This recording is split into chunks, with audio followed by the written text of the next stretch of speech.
Doctor, you know it can't end like that. We need to get this sorted, and quickly. She's not all right, you know, and neither are you. I'm coming in.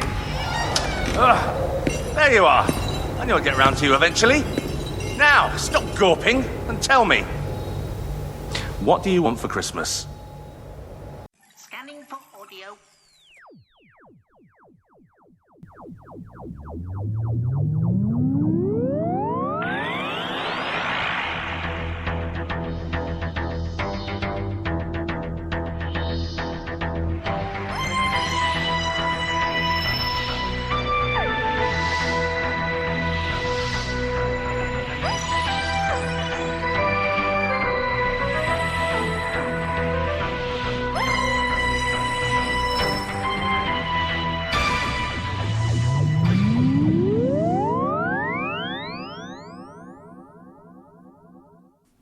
Welcome once again to a Tin Dog podcast. This time, well, things are a little bit bitty. I'm not saying that there's no major topic to discuss, there's just a few little things that I really wanted to talk about. First off, as many of you might have guessed, I didn't get to see the Santa Claus bit at the end of, well, the last episode of the last series. As far as I was concerned, Clara just walked away into the distance. Whether she's pregnant or not, we'll get back to you on that one. And that was it. Forever. We got rid of her. Hooray! We can move on. A brand new companion for Christmas. Fantastic. And then, of course, things didn't quite work out, did they? No. There were rumours that Clara would come back, but I ignore rumours because they're almost invariably wrong.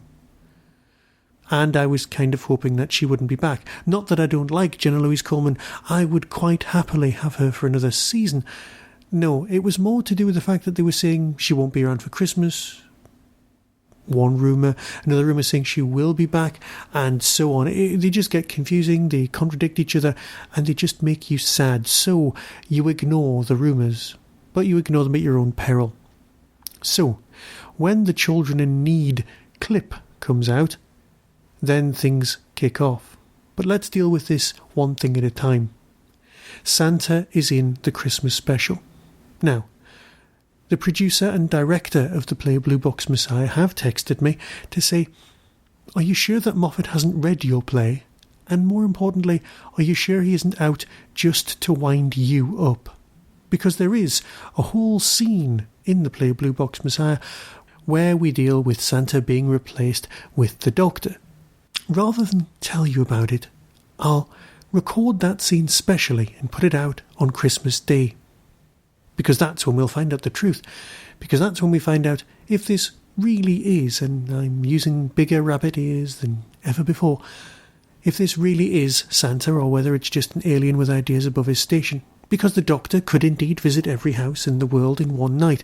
The Doctor could carry all of the toys in the back of his enormous TARDIS, and every single Doctor that you saw in a shop could be the real thing, because he could exist.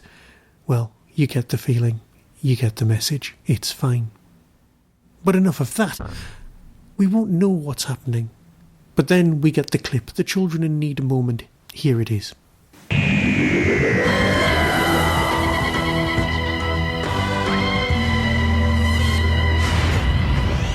Stop. Seriously, you're Father Christmas, you're real. Of course I'm real. How can he not be real? Huh? How do you think those presents got under the tree every year? By magic. Well, I thought it was my mum and Dad. Oh! Well, of course it was. I mean, it makes perfect sense. Yeah, your mum and dad, one day a year, for no particular reason, just out of the blue, suddenly decide to give you a great big pile of presents. No, because they love you so much. It's a lovely story, dear. Yeah, but it's time to start living in the real world, yeah? Okay. Right. Clara Oswald mostly favours travel books, science kits, strict ban on hair products, marginal philarity list 93. Believer until the age of 9. Why did you stop? Because you're a fairy tale. I grew out of fairy tales. Did you, Clara? Did you really?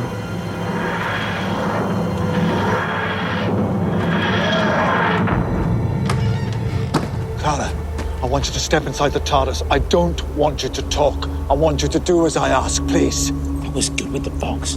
Not often we get upstaged on a rooftop. Yes. I'm really here. I'm back. Now get inside the TARDIS.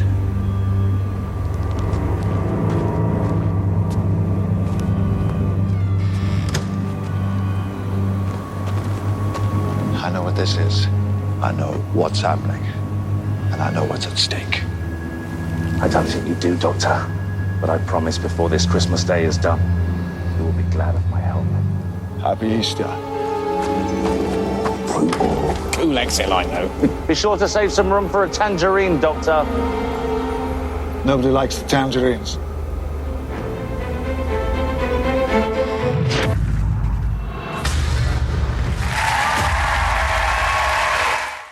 So, Clara is in the Christmas special. Santa is in the Christmas special. Nick Frost, a fantastic actor. I've followed him. I've been a fan since Spaced. Let's just leave it there. Superb. It's got Michael Troughton, who we've not seen in any scenes. And if anyone was to play a real, actual Santa, he would be possibly even better. Now, from the clip that we saw at the end of the story, the end of the series, you get the feeling that it's somebody dressed as Santa, possibly in the storyline, and then there's an alien invasion, and it's basically the storyline for The Thing. But no, it's got to be something more. I can't see Moffat spoiling the existence, pro or against, of Santa on Christmas Day just to wind people up. Because if Santa does exist in Doctor Who stories, you end up winding up one group of the audience, and if Santa doesn't exist in Doctor Who stories, you end up winding up another. You're going to offend someone somewhere. So let's just assume he's an alien and move on. So that's one thing. Another thing worthy of comment was that this week marked Doctor Who's first appearance for the entire run on the BBC review programme Points of View. Here's that recording. Moving on, and the latest Doctor Who series finished last Saturday night. The new Doctor, played of course by Peter Capaldi, signing off on his first term Doctor? in charge of the TARDIS. Travelling with you made me feel really special. There is no doubt Doctor Who continues to generate, even regenerate, a very loyal fan base. And with loyalty comes a sense of ownership of the series, and that means that viewers are never shy from giving their critique of what is happening on screen. And stepping up to the mark to give answers, series executive producer Brian Minchin. First on the menu for him, he's got to help settle some of those great, imponderable mysteries. Hi, I'm Charlie Hatton. I'm Claire Hatton. Why is Peter Capaldi's Doctor harsher to Clara than previous Doctors to their companions? Sorry, too slow. There's no point in catching us both. I don't actually think Peter's Doctor's harsh to Clara. I think that he's just a little bit less human. Sometimes he doesn't quite understand how people like to be talked to. It takes him a while to catch up. So there's a few misunderstandings along the way. Why did the Doctor lie to Clara about Missy lying to the Doctor about Gallifrey? I found Gallifrey. Wow. What was happening there is what sometimes friends do to each other, in which they're telling each other what they think will make the other person happy. So what are you going to do now? Go home. I've really enjoyed this series of Doctor Who. It's been absolutely amazing. Peter Capaldi in particular has been a spectacular Doctor. He's actually my favourite since the series returned. But it's really Stephen Moffat's script writing that I've absolutely loved this series, especially the episode Listen. He's really knocked it out of the ballpark this time. Okay, let's see what's next. Many things have happened between series 5 to 8 which contradict or cancel out important plot points in classic and new Doctor Who. Like the fate of Gallifrey and the Time Lords, the Doctor's past, and the Master's character development, to name but a few. Couldn't very well keep calling myself the Master. Now could I? Shouldn't the current showrunner refrain from changing the core history of the show and the main character's background out of respect to former writers, actors, and loyal fans of the legacy? I disagree with that, actually. I think everything does make sense. I think Stephen Moffat does a brilliant job of tying it all together. I feel that the stories and characters are respectful of what's been before and their development. If there's things that seem to be left hanging, it's because we're going to use them next series. Doctor?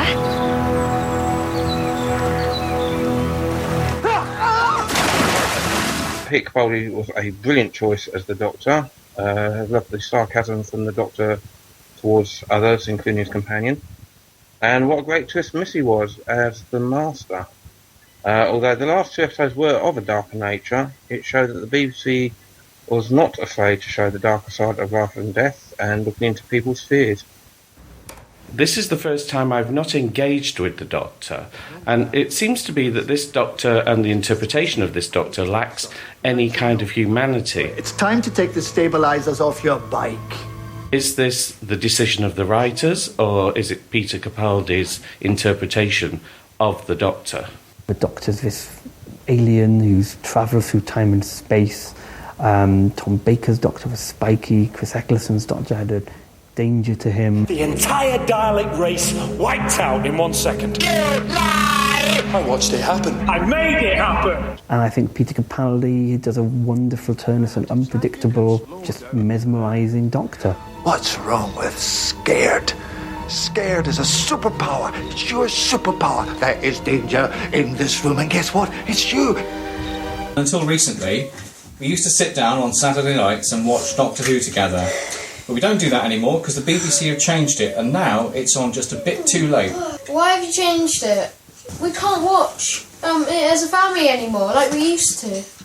This was something we thought about really carefully. From the very beginning, we thought it would be a brilliant Saturday night to have Strictly, followed by Doctor Who, followed by Casualty.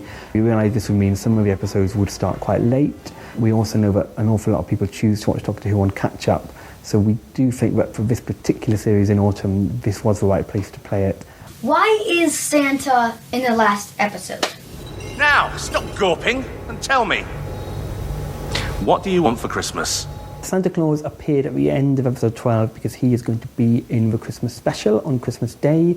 He's played by the amazing Nick Frost, and to find any more about it, you're going to have to watch on Christmas Day. It's Christmas, the North Pole. Who are you going to call? Doctor Who making a new companion this Christmas Day, it would seem. But executive producer Brian Minchin is not giving away too much on that. Now, there's a few things that I need to comment on here. First off, those 2 kids from America, why are they on Points of View? Just so cross. But why are those kids on, A, and B, why are those kids not being told by their parents what was actually going on in the end sequence? Yes, there's been arguments aplenty for all of the things that are covered in this section. Things like, why is there now a female master? We've covered that, we've dealt with it, we don't need to go any further. It's interesting that they used a female speaker to argue the case against having a female master. That I will deal with, especially when I deal with the Big Finish story where they've brought back the Rani. There's plenty of room for female Time Lords out there, and I'm sure the old school fans can complain till they're blue in the face. But the Rani is a very different character from the Master, and that's just going to cloud the issues. But why are those kids even contemplating asking questions about why the Doctor is lying? The Doctor is lying to save Clara's feelings, and why are their parents not telling them this? Are they emotionally not even remotely connected? Or did they just want to ask a question on TV? Things about why is Doctor Who on at a certain time. Yes, it fits in with our BBC scheduling, but that's not the honest answer, is it? Is it? Doctor Who is now more scary. People will watch it on catch-up. You can watch it later on, and then you can judge for yourself the next day if you're going to watch it with your kids. If you want a programme you can watch with your kids, they cancelled Sarah Jane, didn't they? There's Monsters and Aliens. Aliens versus Wizards. Russell T Davies, you know the sort of thing. No, seriously, Doctor Who has got more scary, and it's a good idea to be on late, isn't it? Perhaps that's just me. And so, to finish off this small collection of small collections, I just have to play a certain song from a certain episode of Blue Peter's Best of Doctor Who coverage, which was actually very, very good. So in case you missed it, I'll close with that. And next time I'll be back, and I'll be talking about probably Doctor Who. So until next time, be seeing you. The Doctor. Who? It's the Doctor. Who? The Doctor. Who? Stop it now. Sorry. He's been on TV since 1963, and in that time he has regenerated frequently. The guy never visibly ages. He's had 12 different faces, but that's just normal for a Time Lord, apparently. His first incarnation was as William Hartnell, a crotchety chap with the wizardly sparkle. It was so long ago, it was in black and white. You probably never heard of him, but your grandparents might. Next up, he was known as a cosmic hobo, a bit rough around the edges, as you'll see from this photo, played by Patrick Troughton. This version was a bit nicer, and he was the first Doctor to use the sonic screwdriver. Then John Pertwee became the third Doctor, dressing like a kind of vampire prog rock star. His TARDIS was disabled by the Time Lord people, and he had to drive around in a bright yellow motor vehicle.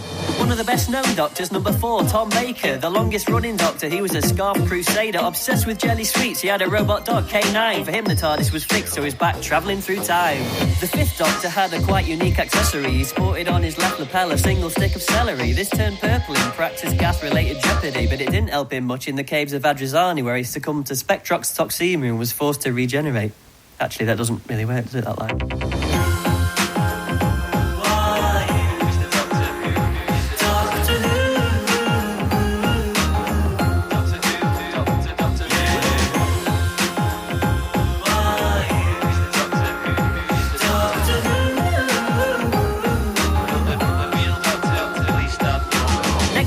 Baker, no relation to Tom, famous for wearing a jacket that looked like it had gone wrong. He fixed the chameleon circuit so the TARDIS could blend in with its surroundings instead of being stuck as the police box thing. Sylvester McCoy came next. He was Doctor number 7. Look at his umbrella handle, it looks like a question mark. In 89 the show got cancelled, which was pretty gloomy, but it was brought back 7 years later as a TV movie. Paul McGann was the man to bring the Doctor back to life in a plot based in San Francisco, 1999. It was another 9 years though before we saw the Doc again, but when we did, it was the start of Doctor Who, the next gen.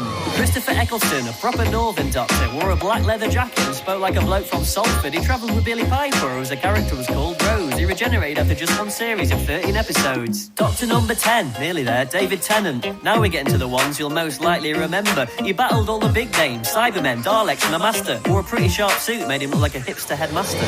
David then regenerated into Matt Smith, another young Doctor who liked to dress swish, all tweed jackets and bow ties, not unlike Doctor number 2. 3 years he was the Doctor, which then brings us up to present day. Over 50 years later, the longest running television series of its nature. What'll the 12th Doctor be like? Garibaldi? All we know is that he'll look a lot like Peter Capaldi.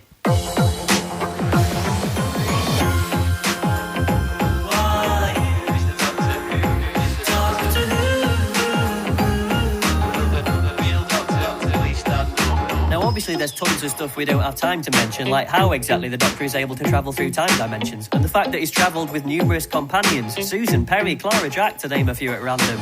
There's also all the stuff about there being a war Doctor who was between the 8th and the 9th but wasn't a Doctor proper. It's all very complex, can't really explain it through song. There's over 50 years of storylines, it'd take far too long.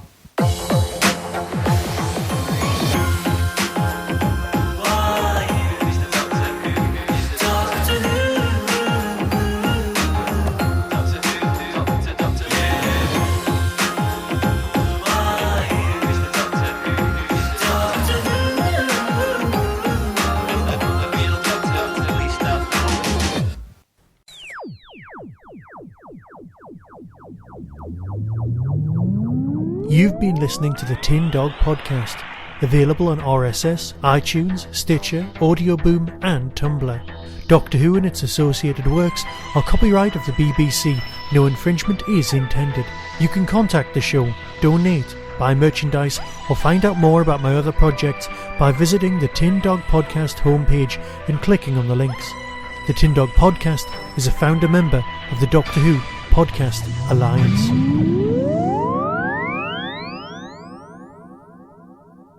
Mine was a bit different. There can't be many people who've just outwardly begged for a pint. Well, Peter Capaldi used to write into the BBC about Doctor Who. But I never begged to be Doctor Who. I never. In fact, I even turned down the opportunity to audition for the role of Doctor Who in the one that Paul McGann did. Did you? Oh, did you? Yeah. I didn't know that. Yeah. What was in your mind? I think, well, I knew I wouldn't get it. I thought maybe you knew Eric Roberts was in it. No, I just... I loved the show so much that I didn't want to have anything to do with it unless it was going to be me. Or you didn't trust it being... No, I just didn't want to have the disappointment and go through all the palaver of jumping through hoops for something that I would never get. Because I knew it was an American pilot thing, and I knew they would go for somebody who was, well known, which Paul was, and he was fantastic. So I said, no, I won't come along for the that's audition. New fact. Yeah. I didn't know That's very exciting. really interesting. Think of the amount of Big Finish you would have done by now.